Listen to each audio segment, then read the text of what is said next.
Hey guys, it's Carolyn. This is actually about the third time I've had to film this. Last time I messed up and I accidentally started reading you guys a sequel book, or a sequel synopsis. So, anyway. I have two book hauls for you guys. One of them, and what I think I might do is split this entire book haul into three parts instead of two, because I have a lot of children's books and I want to be able to read you guys the synopsises. So, yeah. Well, we'll see. We'll see how this goes. Anyway, I've just really been wanting to read some children's lately, especially after a couple days ago, Leslie from Words of a Reader put up a video about kids' literature recommendations, and the authors that she talked about, some of them I have read, obviously, but others I have wanted to read for a really long time, and I just haven't, unfortunately, I've never read an entire Roald Dahl book, but I have seen several of the film adaptations of his books and just love them, so, well, except for one. Well, two. Wait, no, one, but you'll see about that. But anyway. Yeah, let's get started with that. The first is SEO Trot, which, if you guys can think fast, it's tortoise spelled backwards, and, yeah. And, I actually read this when I was on the way to see my granddad. It was very, very good. I think this is going to end up being my second favorite doll book that I've read. Because I already know what my first is going to be, because it's my favorite doll story in general. But I'll read the synopsis to you guys anyway. It says, well, actually, since I've read the book, I'll just explain to you guys what it's about. Basically, there's this guy, Mr. Hoppy, and he's like a really nice older gentleman, and he is in love with the widow who lives below him, and her name's Mrs. Silver, and she loves her tortoise, called Alfie.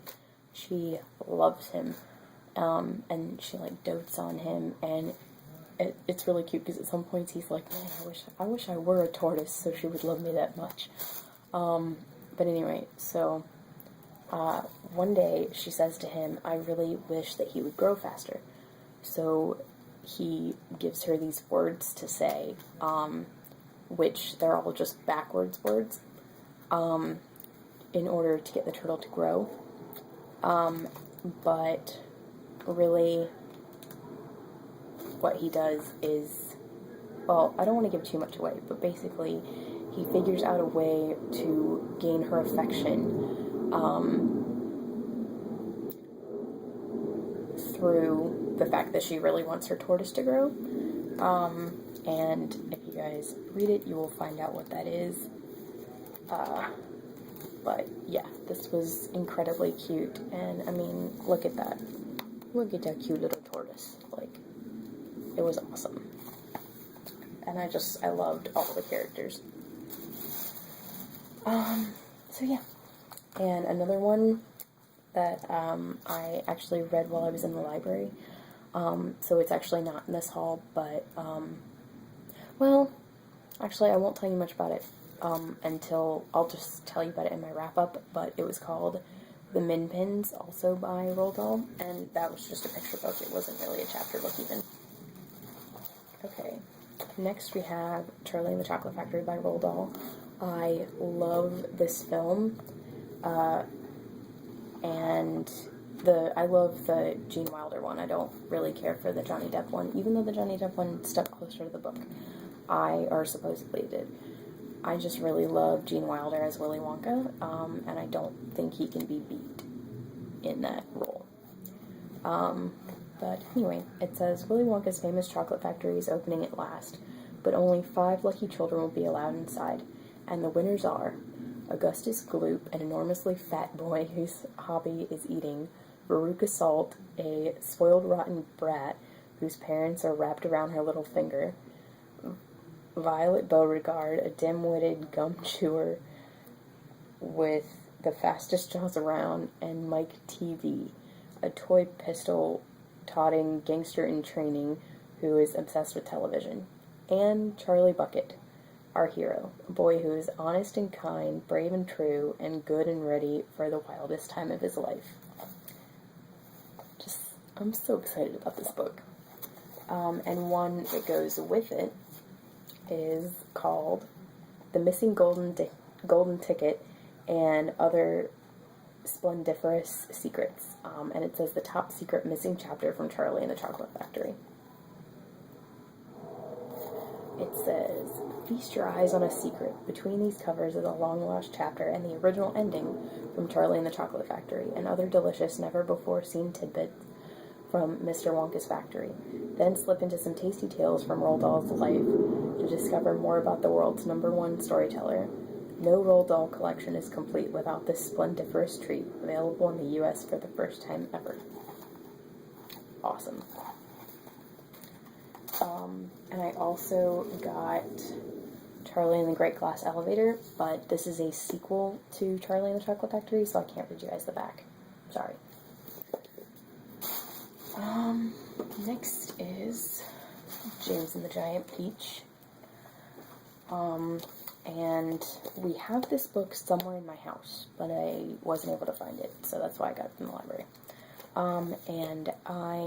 This movie is the only Roald Dahl movie that I've ever seen that I really, really, really didn't like, because, well, okay, aside from the new Charlie and the Chocolate Factory, but that's different because that's a remake. It scared me a lot. The aunts, James's aunts, really freaked me out. At one point they try to make him eat fish heads for dinner. That was creepy. And at one point there's like a rhino who comes out of a cloud. I don't remember the circumstances for that, but that was also very creepy. But I'm hoping that the book will be a lot better. I have heard that it is very good, so yeah. It says, when James accidentally drops some magic crystals by the old peach tree, strange things start to happen. The peach at the top of the tree begins to grow, and before long, it's as big as a house. When James discovers a secret entranceway into the fruit and crawls inside, he meets wonderful new friends. The old green grasshopper, the dainty ladybug, and the centipede of the multiple boots. After years of feeling like an outsider in his aunt's house, whatever, there's two aunts. James has finally found a place where he belongs. With a snip of the stem, the peach household starts rolling away and the adventure begins. Awesome.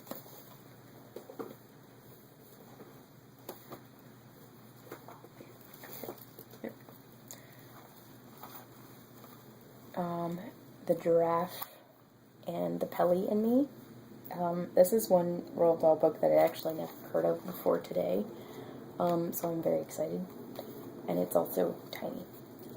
It says, who needs a ladder when you've got a giraffe with an extending, with an extending neck. The ladderless window cleaning company certainly doesn't. They don't need a pail either, because they have a pelican with a bucket-sized beak. With a monkey to do the washing and Billy as their manager, their business is destined for success.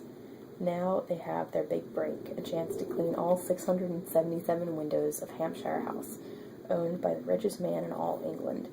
That's exciting enough, but along the way there are surprises and adventures beyond their wildest window-washing dreams.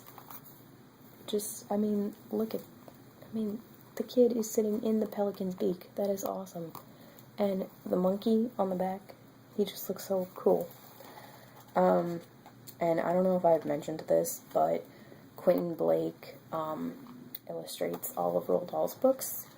And, that's another reason that makes me want to read them, is because his illustrations are fantastic. Like, one thing that, since I've had Roald Dahl's books for a while, even though I haven't actually read any of them, I always picture his drawings from, like, the covers and stuff when I think of Roald Dahl's books. Okay, then we have The Witches. Even though I really enjoyed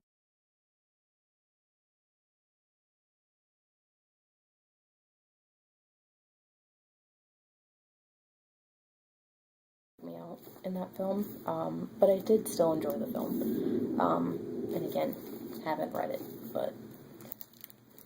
Oh, and we also used to have this book when I was younger. But again, my mom bought me all these Roald Dahl books before I liked to read.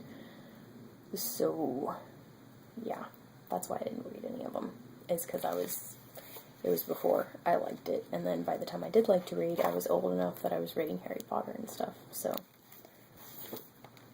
anyway, it says, when the young hero of Roald Dahl's story is orphaned in an automobile accident, he is left in the care of his aged grandmother, a formidable lady who happens to be a retired witchophile, an expert on all witchy matters.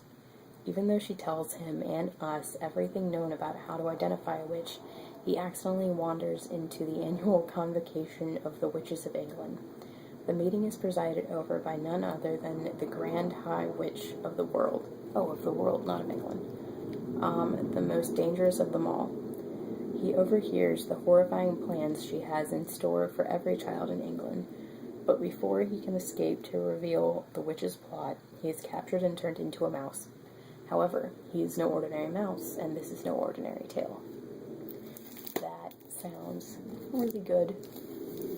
And one thing I do remember about the film is how much I really liked the little boy. So yeah.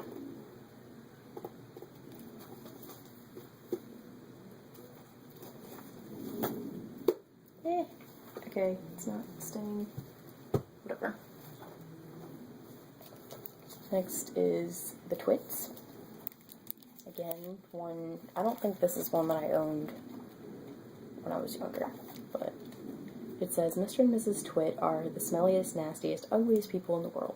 They hate everything except playing mean jokes on each other, catching unsuspecting birds to put in their bird pies, and making their caged monkeys, the Mugglewumps, stand on their heads all day. But the Mugglewumps have had enough. With the help of Roly-Poly Bird, they set out to get some well-deserved revenge. Filled with gross-out humor and wickedly funny characters, this outrageous story is sure to captivate a new generation of readers. Sounds great. I mean, look how gross those people are. Like, ew.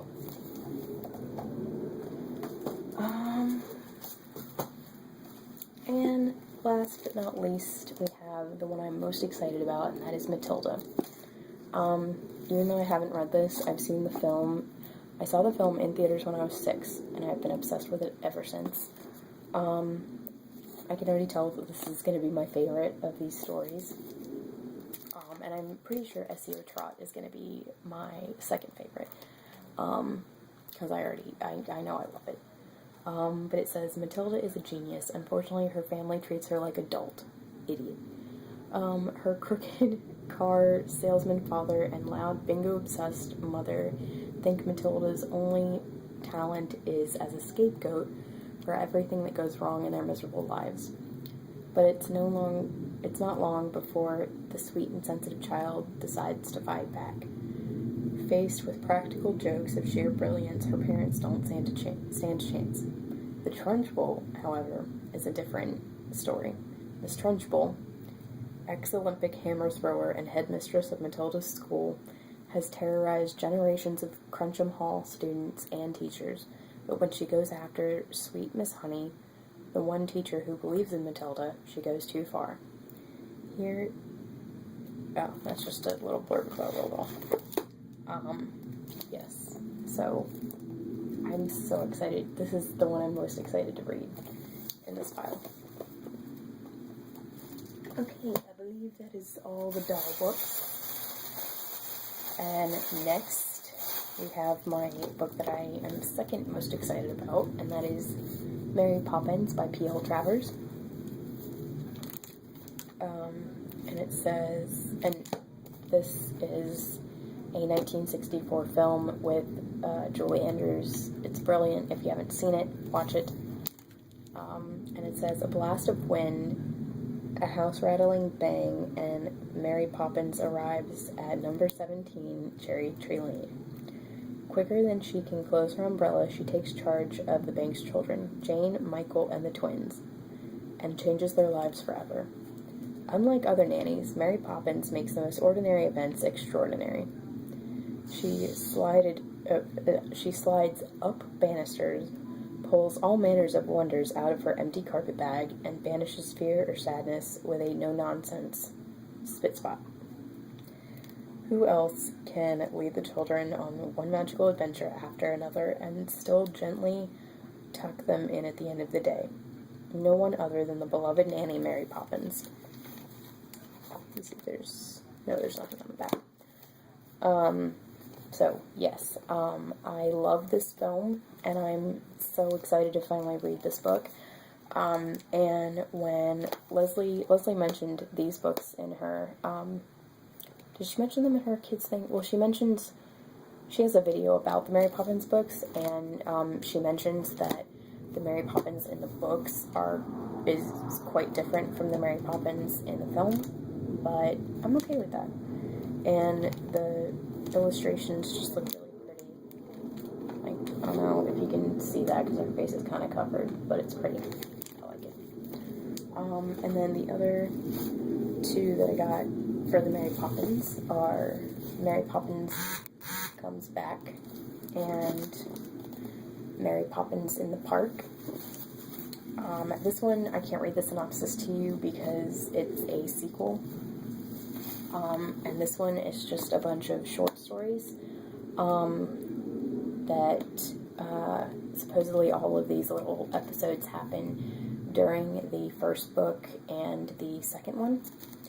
So, yeah. Okay, so this video is really long, so I'm going to go now. And I will put up the second video, which is all the adult books that I got. So, thanks for watching. Don't forget to comment and subscribe. Okay, bye guys.